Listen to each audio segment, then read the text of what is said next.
Welcome to the Subway Conversation Chat. We are now at the quarter mark of the season, and my name is Jamie Malloy, ready to talk some New York baseball with you all, and my co-host Joe Dalio. So now, please welcome Joe. Hey Joe, how's it going? It is going great. How you doing, Jamie? I'm doing fantastic. Uh, as we talked backstage, NFL schedule release is out, even though some were leaked. And we also talked about a Mets pitcher doing really well right now and the Yankees beating the Twins. So, yeah, it's a good sports night and everything in terms of baseball and the NFL schedule release. Yeah, great sports night all around. I mean, you still got NBA playoffs going on, NHL playoffs going on. Again, you said something that I'm kind of shocked about. We're a quarter of the way through the major league season already. So I feel like we snapped our finger and we're a quarter of the way through. So that's kind of surprising to me. But yes, football news going on. So, a great time for sports fans, definitely. And just think, before you know it, Joe, we'll be snapping our fingers doing this podcast, but then also getting back to our Bills podcast in July. So how fast time will be then, who knows? Yeah, it won't be long. We got about 2 more months until training camp, a little, maybe 2.5, something like that. But still, you're right. We're going to snap our fingers and it's going to be here. So, definitely a lot to look forward to here. Okay, so Joe, would you like to get us started in terms of baseball with some Mets news first?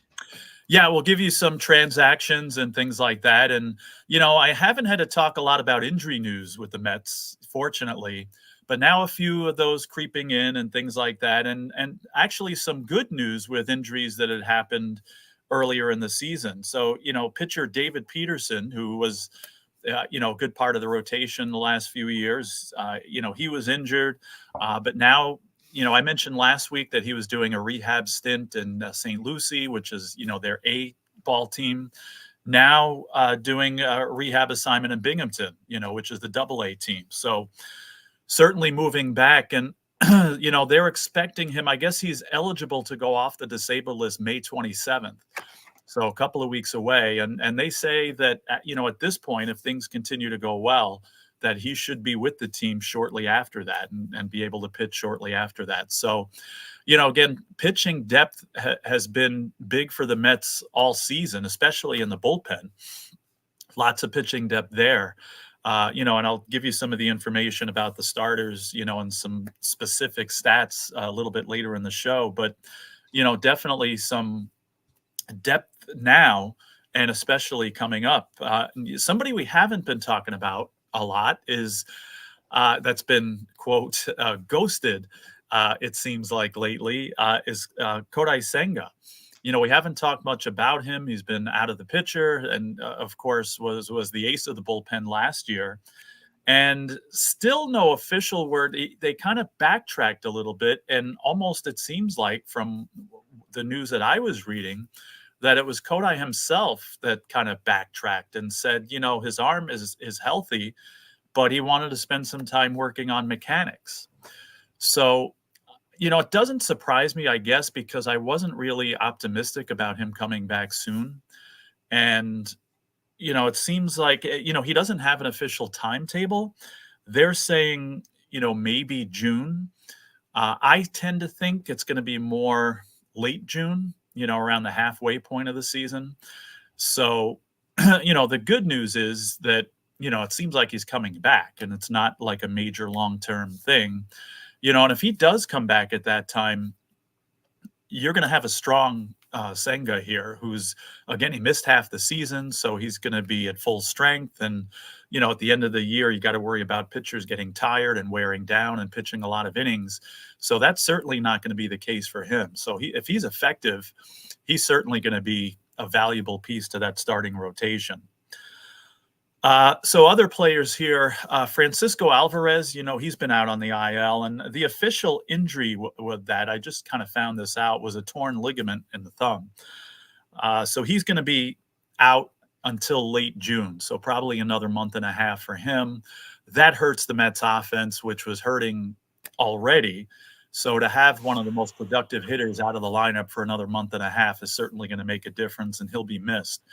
I was sharing about how when the Mets catchers, when Nito and Narvaez got up with the team, neither one was hitting well at all. Nito has kind of gotten into a little bit of a rhythm. I mean, again, he's never a championship hitter, but at least he's to a point where, you can count on him in the lineup. So at least that's going on. But they'll certainly miss Alvarez for another month and a half. The Mets also had a major scare with Brandon Nimmo. Talk about one of the most productive hitters in the lineup. He had a strain in his side. Now, I've been watching baseball for over 50 years, and I've never heard this term before, an intercostal strain. And they were saying that this potentially was going to keep him out of the lineup for like 6 to 8 weeks, or it could have. Now, sometimes we criticize teams and players for being too cautious, and, a guy gets a scrape or something and he comes out of the lineup and they take him out of the game for precautionary measures. Well, according to what Brandon Nimmo said and what the trainers said, these precautionary measures may have saved Nimmo from going on the disabled list for 6 to 8 weeks, because if he would have made another move or took another swing or something like that, it sounds like it wouldn't have taken much for him to aggravate it to the point where, again, he'd be out for a month and a half. So smart move, so if we ever criticize when and say that teams are being too precautionary sometimes, I think this is maybe proof that maybe you do need, don't sacrifice 6 to 8 weeks for one game, so smart move to take him out. And, we'll talk about events and things in a little bit here, but sneak preview, he came back in the next game, or I don't remember if this was Friday or Saturday where he went out with the injury, but I know Sunday night they brought him into the game as a pinch runner, and he batted in the bottom of the ninth, hits a walk-off home run to win the game against the Braves. So, fairy tale ending there. And great to see that Nimmo's back, and it's not going to be an issue with him. So, and again, we're talking about pitching depth. One more thing that you were saying, we talked about backstage and that starting pitching depth that, Joey Lucchesi going for the Mets tonight. And, he's a veteran pitcher, but had been in the minors for the second half of last year and the first part of this year.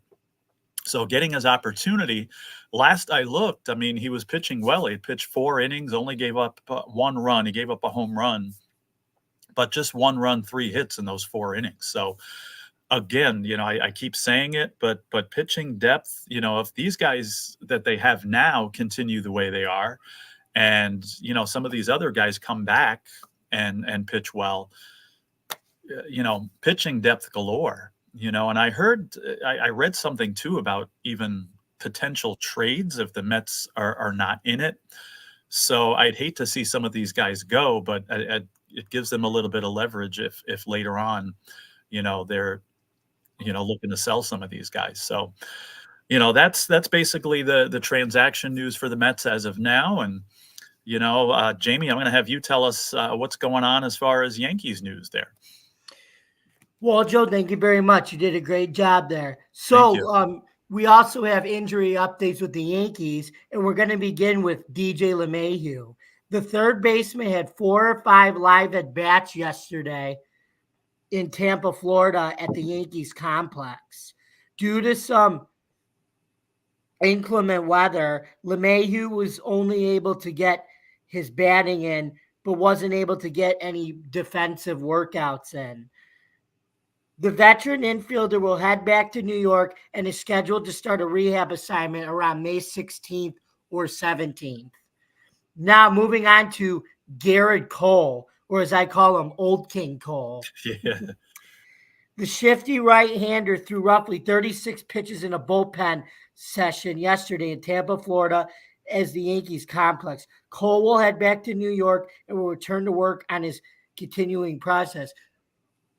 Garrett Cole was a merry old soul, and a merry old soul was he, and he's coming back. So, and then lastly, we're going to talk about Jason Dominguez, a.k.a. The Martian. The 21-year-old started a minor league rehab assignment with Single A Tampa yesterday. Dominguez will be playing the designated hitter position for the first 2 weeks of his assignment. As his progression takes place, he will look on to take additional roles. So, Joe, there's this thing they're talking about that the Yankees, even if Dominguez successfully makes his way up, they have too many players for him to be on the Yankees, so he's gonna probably stay in with AAA Scranton. I mean, isn't that such a bad problem to have, me being the Yankees fan, having so many great infielders that he's only going to be designated to a depth piece? I mean, oh my. I mean, let's put the Wambulance out there. Yeah, Jamie, I feel horrible for you and all the other Yankees fans that you have to deal with such a dilemma. So yeah, I get it. So that means you basically say it's a good thing, just like I do. Of course, yes, definitely. That if that's the kind of problems a baseball team has, then I think they're in pretty good shape, and we all know that the Yankees are in very good shape right now. That's a very informative and comedic way, all in one, to describe that. So that's true. Anyway, so now let's turn it back over to Joe for some more Mets highlights. Joe. All right. Well, not a lot of highlights this week. The Mets had a 1-4 record, which certainly, again, you want better than that. Now, we talked last week, very tough part of the schedule. I mean, playing the Braves, playing the Phillies here for 7 straight games. So I said that I was hoping to go 3-4 in these 7 games. Now, they've only played 5 of those games so far. They're playing the 6th one tonight and the 7th one tomorrow. So, you know, they'd have to win both these games in Philadelphia to get that 3-4, which, again, against these teams would certainly be okay, in my opinion. You know, the state of the Mets now, if the Mets were at a higher point where they were fighting for the division, you know, then I'd say, well, no, we got to go 4-3 here, you know, but at this point, let's take it one step at a time, and 3-4 would work. So I was a little unhappy with the 1-4 record so far. I'm sure they are too. The only win that they had was Sunday night, that game I just mentioned before, where Brandon Nimmo hit the game-winning home run. They were outscored 20-11 in those 5 games. So again, only averaging 2 runs a game. The pitching, though, again, only giving up 4 per game, which, you know, certainly isn't horrible here. And, you know, I'll go over some of those pitching stats in a second. Some of the better hitters, Pete Alonso hit 333 during the week, which is much better average-wise anyway than he's been doing all year. He had a 900 OPS, which is a lot more Pete Alonso-like. 3 RBIs that he had, no home runs, but 3 RBIs. Somebody else is waking up, though. His name is J.D. Martinez, and we kind of thought this might happen, and he got off to a slow start, simply because, again, being in Syracuse and being signed late. And it took him a while to get going. Now, the whole time he's been hitting, he just wasn't really hitting for extra base hits and hitting home runs. His average was pretty good.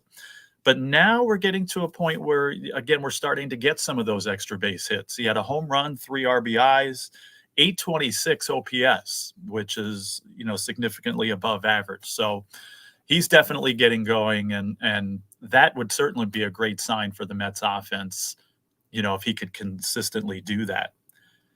Otherwise, a lot of struggles here, though. You know, Francisco Lindor did have a home run and RBI, but nothing more than that. He hit 150 at batting average, 540 OPS, which is way lower than it should be. He should be hitting 300 points higher than that OPS-wise. Harrison Bader hit a $154, 467 OPS, which is no good. 7 strikeouts in the, I think he played 4 out of the 5 games. So certainly not a direction we want to go. Brett Baty had been doing well, but hopefully this is the worst slump of the season. 13 plate appearances, no hits or walks. So batting average, everything 0 there. 8 strikeouts in those 13 plate appearances. So a little bit concerning there. Hopefully he can get himself out of that and get back to where he was. Jeff McNeil, he seems to be just there. Only 2 hits and 15 at-bats. No major production from him. If he could get going, that would certainly help. And I said it, people probably get sick of hearing me say this. The end of the shift might have been the end of Jeff McNeil's success. He won a batting title 2 years ago because he was doing what a major league hitter should do and trying to hit against the shift, and he did that successfully and won a batting title. Now they're not shifting on him anymore, and he's not finding those holes like he was. So hopefully he can get back on the right track there. So going to some pitching stats here. Again, depth. They brought up a pitcher, Christian Scott, and he pitched a good game the week before. I think I had mentioned that in his first start. He got off to a rough start, but ended that one well. These Mets pitchers are eating up innings, and I love the fact that they're able to do that.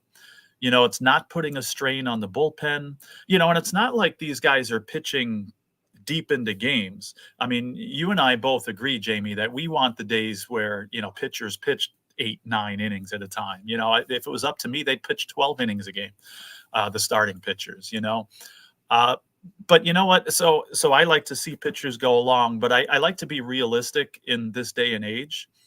And the fact that they're getting consistently 5 and 6 innings out of these starts, I think that's excellent. It's not, it's not going to push the starters too much, and it's not going to put too much of a strain on the relief pitchers. So Christian Scott, he did give up 3 earned runs, but he still went 6 innings.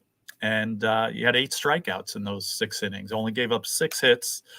So again, if you're going to go 6 innings and pitch like that, then that's not bad at all. Sean Manaea went 6 innings. He only gave up 1 earned run, 4 hits, 6 strikeouts.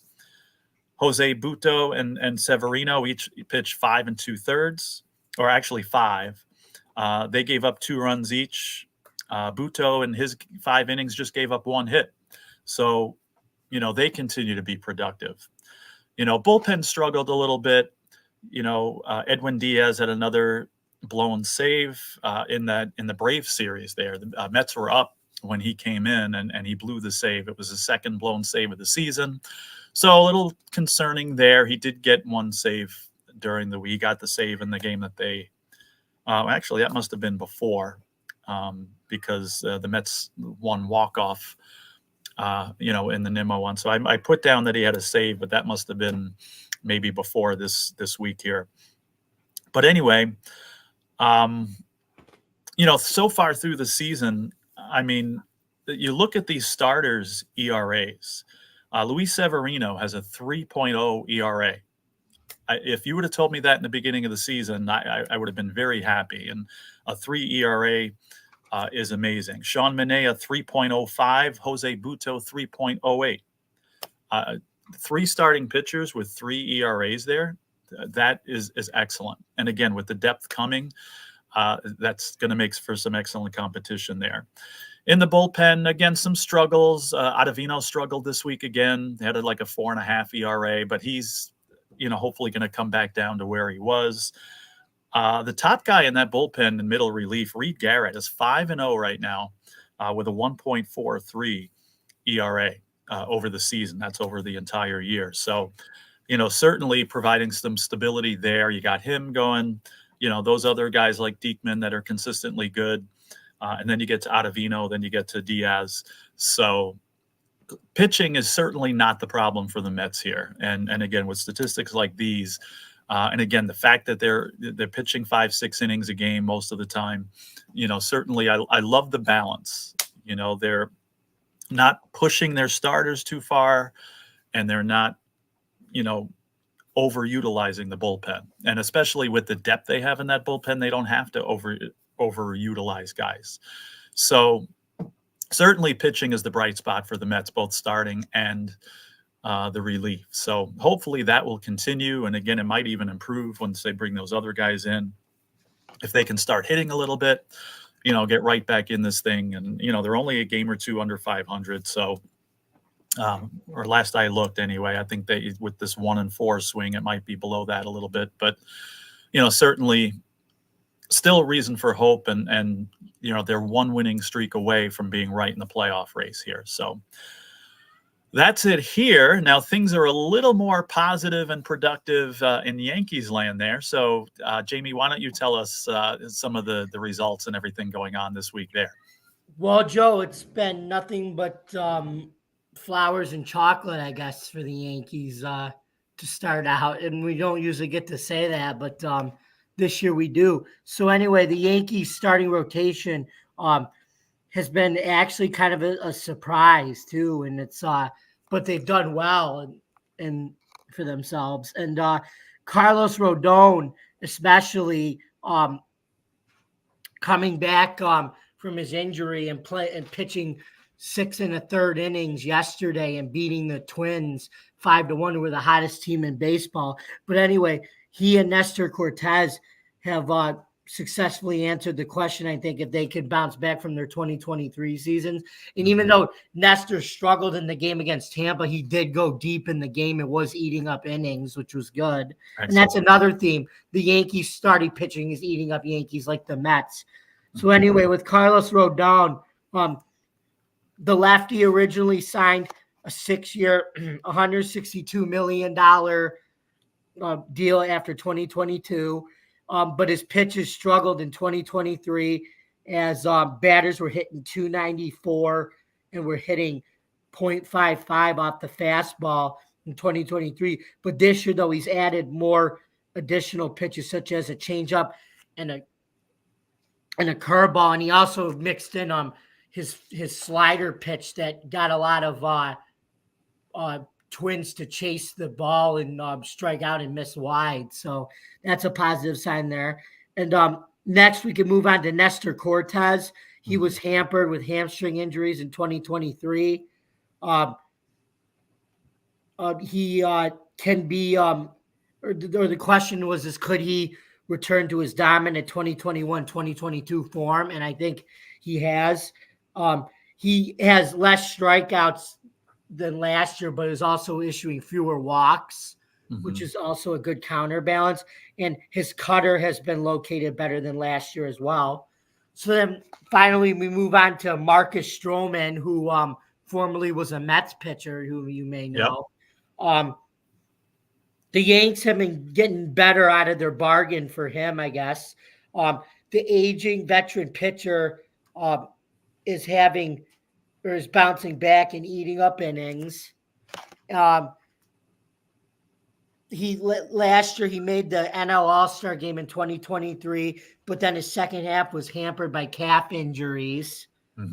But so far for Stroman, he's brought a veteran/winning mentality to the Bronx in 2024. Joe, what about your Mets starting rotation? How do you think they've done so far in the quarter? Like I said, I mean, when you got 3 of your starters with 3 ERAs, 3.05, 3.08. And again, like I said, they're eating up innings, and most of the time they're going 5-6 innings. I don't think you can ask for much more than that. And again, these were all questionable guys. We weren't sure how, Luis Severino was going to do. These are all people that either haven't proven themselves in the major leagues or maybe have proven themselves before, but had some rough seasons or injuries or things like that. Severino and Manaea. We didn't know which versions of them we're going to get. Now they got Jose Quintana, who's been struggling, but 2 out of the 3 there, certainly we've gotten beyond our money's worth here. And you got a guy like Jose Butto, who, hasn't really proven anything or hadn't proven anything before this season. And he has certainly proven that he belongs here, in the major leagues, and hopefully he's here to stay. So, again, people rave about the Mets bullpen, rightfully so, but certainly the Mets starters, I think, fans have to be happy with as well.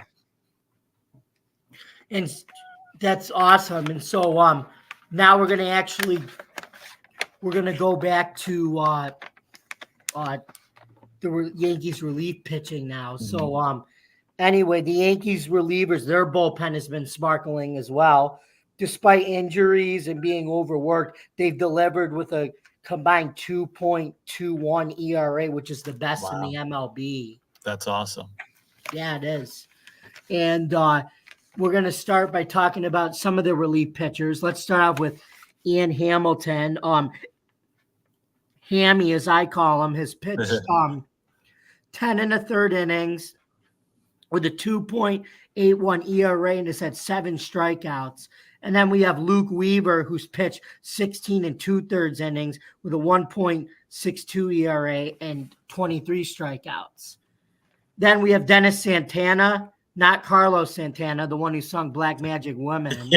Anyway, he's been pitching 12 and a third innings, 2.919 ERA, 9 strikeouts. And lastly, Nick Birdie, who's been chirping along by pitching 3 innings and with 4 strikeouts. So what you're saying is, Yankees, what would you say? I was going to say, what you're saying is that Santana there is going from riffs to whiffs. Does that sound good? Yeah. Overall, the Yankees should feel good about their bullpen, but look for the Yankees to potentially add more pitching depth there to the bullpen and even the starting rotation later in the year, because we still think they're going to be contenders by the trade deadline, and they'll look to probably buy some more pitching depth at the deadline. I'm sure. Mm-hmm. And then Joe, how about you already raved about the Mets bullpen, but do you want to elaborate on that? Yeah, there's really nothing more I could say. I mean, as of a week or two ago, they were the top bullpen in the National League. I haven't checked to see if that's still the case. But even if it's not, they're definitely close to the top there. So certainly one of the top bullpens, not only in the National League, but in Major League Baseball. I agree with that. So anyway,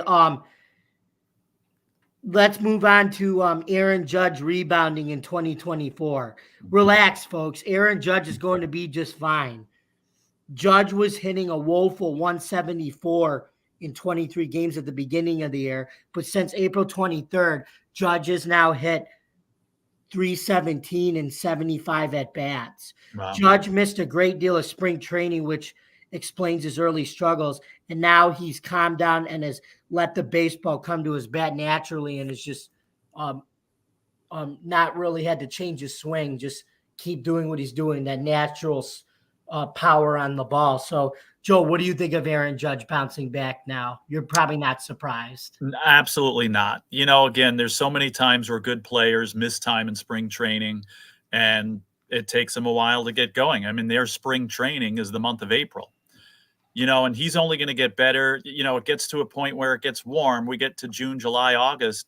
All you have to do is pop the ball up in Yankee Stadium, and it's a home run. So the balls are going to be flying out of the park, especially by him. He's going to hit his hot streak. The Yankees are going to, I mean, they've been hot all year, basically. But I don't be surprised if they play even better. And yeah, we're going to see the real Aaron Judge, which we have seen for the last, what'd you say, April 17th or April 23rd. April 23rd, but still, you know, that's about what it takes. April 23rd is almost a month into the season. So the fact that it took him a little bit of time to get going doesn't surprise me, but certainly the fact that he's hitting, like you just said there, that doesn't surprise me either. And it won't surprise me to see balls flying off the bat and his home run totals, you know, being jacked up very soon once the weather warms up too. So, yeah. And he's one of those players that, you know, it's good for Major League Baseball when Aaron Judge does well.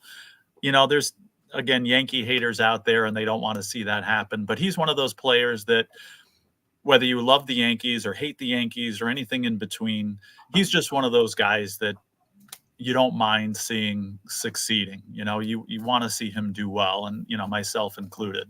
And we'll see that. Too. We'll see that. You know, definitely he's going to. You know, when all is said and done, you look at the stats at the end of the year.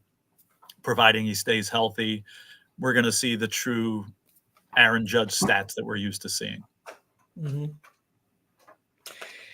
And moving on. So, and I really, really thought that we were finally over talking about the Shohei Ohtani's interpreter's gambling troubles, but we're not, Joe. So did you ever notice that it always seems that someone always benefits off another person's downfall. And in this case, it's Shohei Ohtani.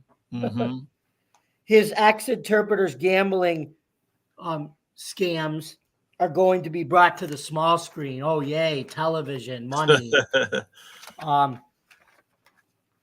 According to a report by Alex Andreev of The Athletic, Scott Diamond and sports reporter Albert Chen will produce the series.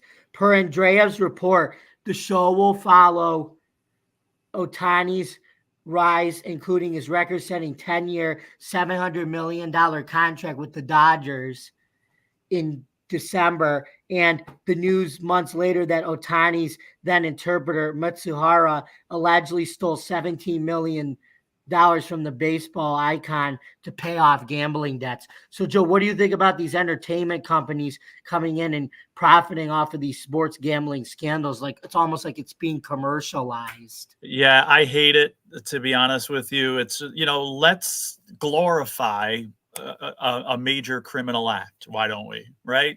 I mean, it seems like that's what's happening here.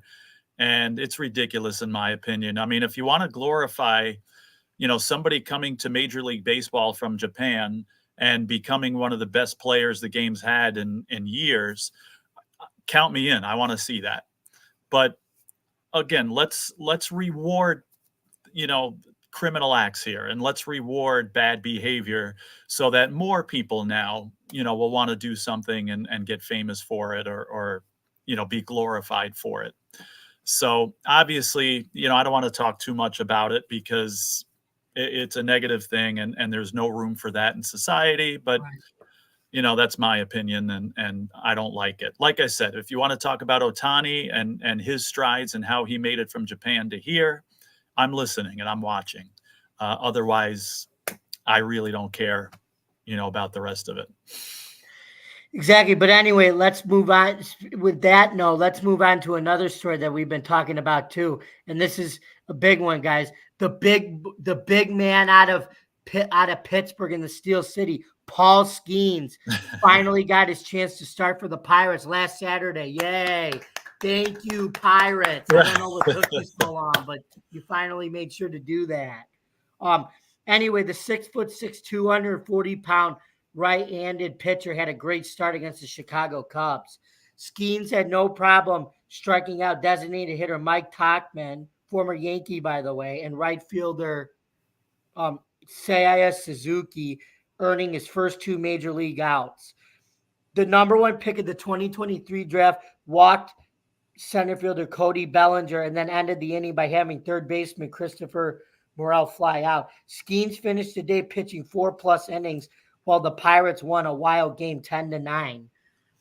The Pirates rookie pitcher tallied 84 pitches and struck out 7 batters.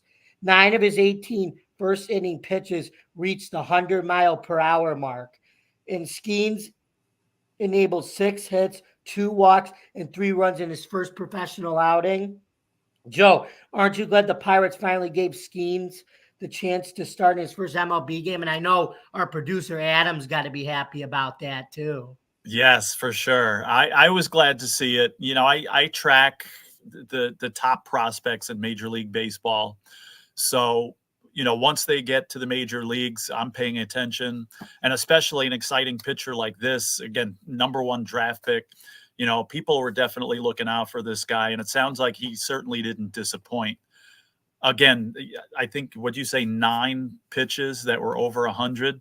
Yeah. Like 9 of his first 20 or something were like over 100 miles an hour. So that makes it exciting. And I think it's only the beginning here for him. And, definitely exciting for Pirates fans. They're, no offense and not trying to be nasty, but probably not too much to look forward to this season. But situations like this and more young players getting into that lineup and getting major league experience will make it exciting and, push them closer to contention, as time goes on. But certainly, he's going to be one of the centerpieces of that. And, I hope he continues to do well and we see him grow, in his career. Exactly. So anyway, let's move on. Guess what, Joe? It is now that time in our show for our question of the week segment. Do you want to give it a try? I'll give it a try. I keep saying this every week. I think my blood pressure just doubled, but I am ready. Okay, Joe, here's your question. Can you guess this MLB pitcher? He's a Hall of Fame inductee and has had the most opening day starts. Is it Tom Seaver, the big unit Randy Johnson, Pedro Martinez, or the Rocket Roger Clemens? Okay. You know what? Before you even said the choices, Tom Seaver popped into my mind. So I am going to go with Tom Seaver. You got it. It was correct. The answer was Tom Seaver. That's your first. You finally broke your streak. That's your first correct answer on this trivia question. How perfect is that? That not only, is it my first time getting it right all season long, the guy who claims he knows far more about baseball than football. First trivia question correct, and it happens to be Tom Seaver that gets it done. So I am very happy about that. My blood pressure is back down now. But anyway, now that we are the point of the season, Joe, do you want to start talking about our surprises and not surprises? And do you want to start us off? Yeah, I could do that. I'll start with some surprises, and I got some teams and some players in there. Now, we did our divisional predictions in the beginning of the year, and maybe not everybody agreed with me, but I said the Houston Astros were still going to be the class of the American League West, and they were going to win that division. Well, they got off to a 14-25 start, which I would have never seen coming. They won 3 games in a row now, so they're 17-25, but still, I would have seen them being 25-17 at this point, not 17-25. So that's probably my biggest team surprise as far as the negative is concerned there. I also said, and I'm admitting all my mistakes here from the beginning of the show. Not too many people agreed with me on this one, but I said the St. Louis Cardinals would be a National League wildcard team. They started 15-24. Now they've won 3 in a row also, but still 18-24, with a bunch of, good players on that team, like a nice mix of young guys and veterans. I thought they'd be a lot better, and, not so. And even though they've won 3 games in a row, I'm not too optimistic with them competing. I mean, it's the National League Central is pretty much anybody's division still, but, and they could go on a hot streak, which is certainly possible, but I don't see it right now. As far as positives in baseball, a lot of people said the Royals were going to be much improved, and I figured they would be improved, but not to the point where they are now. Their record is 26-18 right now. So last year they won, I think, 56 games all year.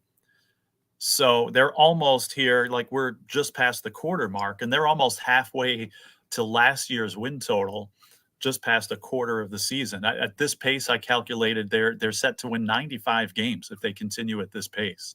So nobody would have seen them, or at least I didn't. All right, I shouldn't say nobody, but I certainly didn't see them playing almost 600 baseball a quarter of the way through the season here. So, or at that pace, The Cleveland Guardians in that division is another team. I thought they might compete, but not to the point where they are now with a 27-16 record. So that's another surprise team there.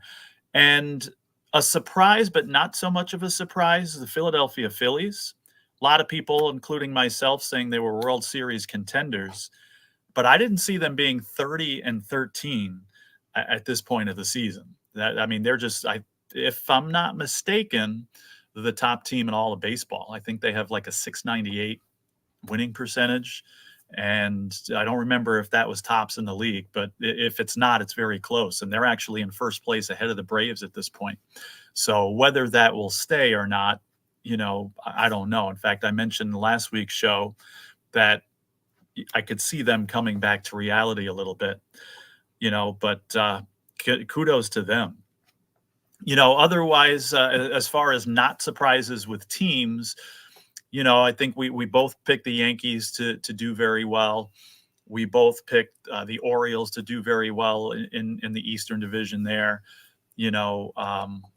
Trying to think, everybody, the Dodgers, certainly not a surprise that they're doing well.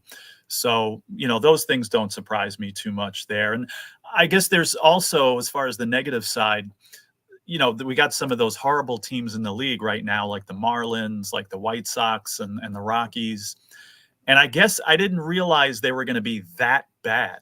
I mean, especially the White Sox and the Marlins, they were predicted to be, not the best and have difficult seasons, but as bad as they were playing, I didn't expect that. Now they've gone on winning streaks. In fact, the Rockies, I think, won their 7th game in a row today. So they're not going anywhere, but at least, they're being respectable. The White Sox swept a good team recently. So, they're having their moments, and the Marlins, are starting to win a little bit more. But I was very surprised as how bad those teams were and how bad the A's, the Oakland A's, the team that was horrible last year, weren't so bad. They're playing better than people expected too, especially considering their situation, with the stadium and everything. I looked at some players here that popped out into my mind. Ryan Jeffers of the Twins already has 10 home runs. I looked at his stats from before. He had 14 all last year and 7 all last year in 2022 or 2022. So 14 all of last year, 7 all of 2022, and he's already got 10, and we're only a quarter of the way through the season. So that's pretty impressive. Same with Tyler O'Neill of the Mariners, 10 home runs. All last year, he had 9, and all of 2022, he had 14. Now, I don't know if these guys had injuries or I looked at their at-bats, and they only had about 200-something at-bats, through the whole year. So, again, I don't know if they were in the minors or if they were injured or whatever, but still at a quarter of the way through the season, they're totally surpassing those marks. So kudos to them. Now, I was just talking about the 30-13 Philadelphia Phillies and how great they're doing. The kingpin of that offense right now is not a guy named Harper, is not a guy named Schwarber. It's a guy named Alec Bohm. This guy always had the potential and, was a solid player the last couple of years. But this year so far, hitting .333, a .926 OPS, which is like 4th best in the National League behind guys like Ohtani and Betts and people like that. He's only got 4 home runs, but he's got 35 RBIs, which is 4th in baseball, as far as I know. And he's the main guy in Philadelphia right now. And, Harper's doing decent, and Schwarber, he's probably hitting .050, but he still gets home runs and stuff. I'm exaggerating a little bit, of course, but, good offense all around. But, Alec Bohm is the one, is the MVP of them right now. Also, how old is Salvatore Perez? About 60 right now? A World Series hero from 2015 and part of that Royals team that won the World Series almost 10 years ago. I don't know. He's experiencing some kind of renaissance right now. He's got 8 home runs, 33 RBIs, and a 325 batting average and a 936 OPS. So, I mean, that's pretty incredible, for a guy. He's only 34. I was exaggerating. It seems like he's been in the league for 25 years, but, it's only, maybe about 12 years that he's been. But still, he's been doing well, but not this. This could be his best season ever at this point. So kudos to him. So, that's those are some of the player surprises. And of course, there's the ones that were not surprised when, again, guys like Ohtani and Betts and Acuna and people like that are doing very well. Those, of course, are no surprises. My biggest player surprises on the negative are some of the Mets. If you would have told me in spring training that a quarter of the way through the season, Francisco Lindor would be hitting 204, I probably wouldn't have believed you.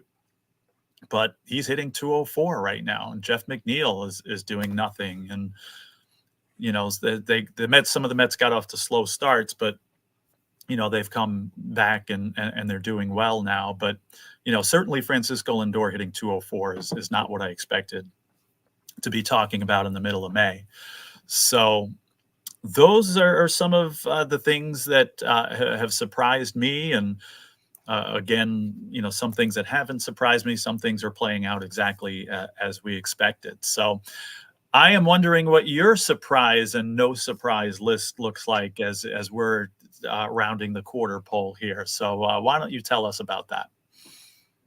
Joe, we certainly definitely have a lot of surprises in my list. So anyway, I'm going to start them out with number one. It's the first time Aaron Judge has been kicked out of a game, which was on May 4th, 2024, for basically saying nothing. Right. Nothing. Right. That shouldn't have happened. Right. And then my second surprise is the Yankees started out, it was 5-0, 6-1 for the first time since 1992. But unlike that season where it was a first-year rebuild with manager Buck Showalter, who we both know, hopefully this will lead to a World Series championship and not a losing collapse after that. So anyway, how have the the next one is there was a 12% decrease in home runs through April 14, 2023 to April 13th, 2024. And lastly, like we talked about, how the heck have the Houston Astros, who have built a dynasty that only started out 4-11, the last time that happened was Memorial Day 2016, right? I was going to say, it reminds me of like the Astros when they were losing 110 games and things like that, Yeah. And then my not surprises are how bad are these umpires' calls and strike zones have been. They've been consistently woeful. I feel like we're going to talk about this every week for the rest of the episode. So bear with us, audience. Just be prepared. We're going to be talking about how bad the umps are all season long. I'm sorry. I wish we were saying it was a shocking surprise. It's sad that we're saying we're not surprised with that, because I agree with you. Unfortunately, I'm not surprised that there's so many calls being missed, and we have discussed this and we'll continue to do that. But yeah, it's sad that that's on the not surprised list. And we're also not surprised how well Juan Soto has started out. The slugger is batting .314 and has 9 home runs, and he's also third in the RBIs with 34. And lastly, the Yankees are now a half a game ahead of the Orioles for first place. The AL East, the Yankees look like they'll be contenders, but the O's are still right there. And this is probably going to be a division between the Yankees and the O's at the end, and possibly the Red Sox, but we'll see there. But that's still a long way to go. But anyway, we're also not surprised how the pitch clock has continued to make games go at a rapid pace with more exciting play on the field as well. Yeah, love the pitch clock. I'm a big fan of it. Oh, and to go with our quarter mark theme of the season, here's a little fact on attendance between the American and National League. The American League has long held an advantage over the National League, winning more World Series is 68-51, more All-Star games, 47-44, more interleague season series, 19-8, and more head-to-head regular season games, 3,962 to 3,690 entering this year. Yes, but the NL is currently dominating the AL in another category, attendance. So far this season, the NL has had 4 teams with the highest average attendance: the Dodgers, Padres, Phillies, Braves, and 7 of the top 10. And the only one NL team is in the bottom 5, Marlins. Wow. Yeah. So here is the average attendance by division. The NL West is in first with an average attendance of 34,592 people. The AL East is in second with 28,154. The NL East is in third with 27,700. In fourth place with 27,278. The NL Central. The AL West is in 5th place with 25,599. And the AL Central rounds out this top 6 in last place, 6th place with 17,934. Well, it looks like we've come to the end of our show. So, Joe, where can we find you in the social media world on Wednesday, May 15, 2024? Can't believe it's May 15th already, but Twitter X, Joe Dal Sports. You can find me in the social media world there. And then you can also find me, yours truly, on Bills Chat 1 at Bills Mafia Chat, and also at Jamie Malloy, the unbiased journalist, at DJ Dogtags and theforkball.com, where I write about all sports. And before we wrap this up, guys, make sure to go to our YouTube page, Driving the Top Productions. Subscribe to our channel, hit that like button, and so you'll never miss an episode on YouTube. And don't forget to tune in every Wednesday, 8 o'clock p.m. to listen to us live or wherever you get your podcasts. Thank you very much for listening, folks. And get your New York sports here next week, Wednesday at 8 o'clock p.m. See you next week, folks. Have a great week, everybody.